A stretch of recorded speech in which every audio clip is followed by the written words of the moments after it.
যেই বয়সে এসে কারিম বেনজেমা, লুকা মদ্রিজরা ব্যালন ডিওর জিতেছেন, সেই বয়সে নেইমারের জায়গাই হচ্ছে না কোনো ক্লাবে।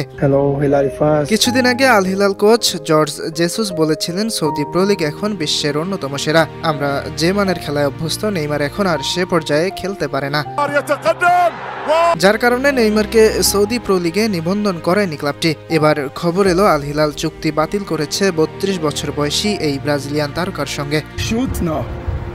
সোমবার রাতে সামাজিক যোগাযোগ মাধ্যমে আল হিলাল জানিয়েছে, পারস্পরিক সম্মতিতে নেইমারের সঙ্গে চুক্তি বাতিল করতে রাজি হয়েছেন তারা।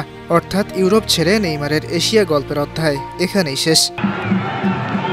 বাৎসরিক প্রায় $10.4 কোটি চুক্তিতে 2023 সালে পিএসজি ছেড়ে আল হিলালে যোগ দেন নেইমার। তবে সৌদি আরবে আসার পর থেকেই চোটের কারণে মাত্র 7টি ম্যাচেই খেলতে পেরেছেন এই ব্রাজিলিয়ান সুপারস্টার।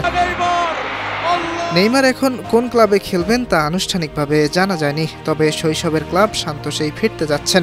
বেশ কিছু সংবাদ মাধ্যম এমনটাই জানিয়েছে। ইয়াসির আরাফাত সবুজ, বানো টিভি।